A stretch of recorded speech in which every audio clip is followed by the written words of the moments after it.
Assalamualaikum warahmatullahi wabarakatuh. Kematian akan datang kepada semua makhluk yang bernyawa. Semua hanya perkara waktu yang membedakan kapan kematian akan datang. Hal ini sebagaimana yang Allah firmankan. Tiap-tiap yang berjiwa akan merasakan mati, dan sesungguhnya pada hari kiamat sajalah disempurnakan pahalamu. Barang siapa dijauhkan dari neraka dan dimasukkan ke dalam surga, maka sungguh ia telah beruntung. Kehidupan dunia itu tidak lain hanyalah kesenangan yang memperdayakan. Quran Surah Ali Imran ayat 185.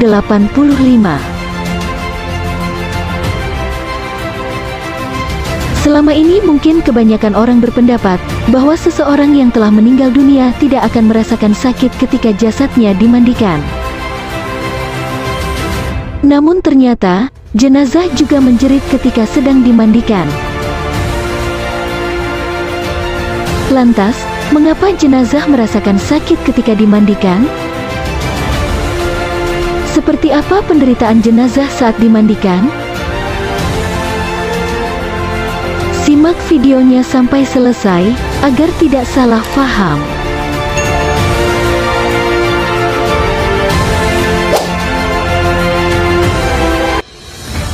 Diceritakan Aisyah ketika ia tengah menunggu Rasulullah Shallallahu Alaihi Wasallam kembali ke rumah, ia mengucapkan salam dan kemudian berdiri untuk menyambut Nabi.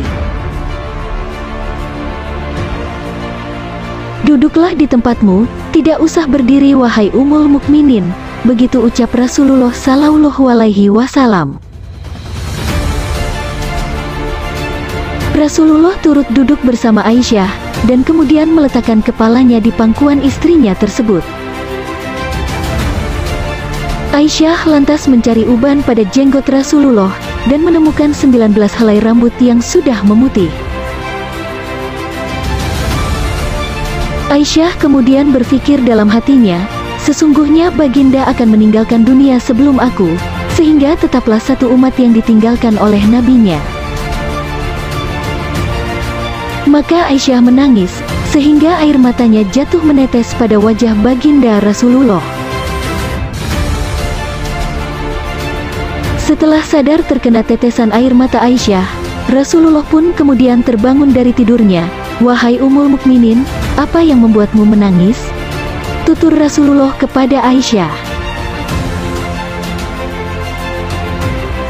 Aisyah kemudian menceritakan apa yang ia rasakan setelah melihat uban-uban Rasulullah Shallallahu Alaihi Wasallam tersebut.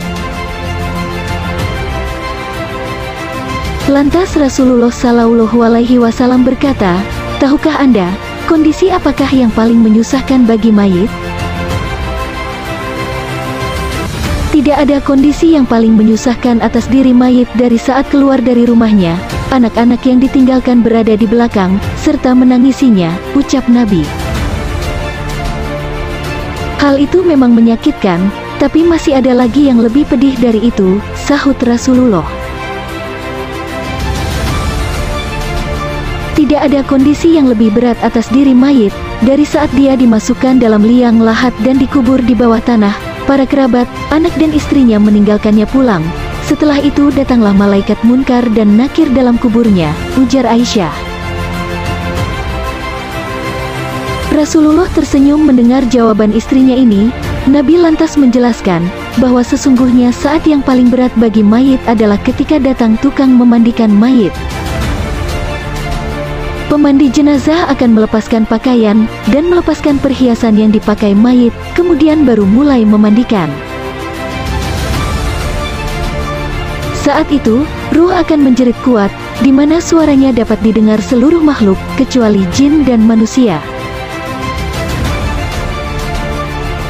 "Apa yang diserukan oleh ruh itu ya Rasulullah?" ujar Aisyah. Rasulullah Shallallahu Alaihi Wasallam menjawab, "Hai tukang memandikan, demi Allah aku mohon kepadamu, agar engkau mencopot pakaianku dengan pelan-pelan, karena sesungguhnya, saat ini aku sedang istirahat dari sakitnya pencabutan nyawa oleh malaikat maut." Bahkan ketika dimandikan, ruh berkata kepada tukang memandikan jenazah, Jangan memegang jasadku terlalu kuat, sebab aku masih merasa terluka karena keluarnya nyawa.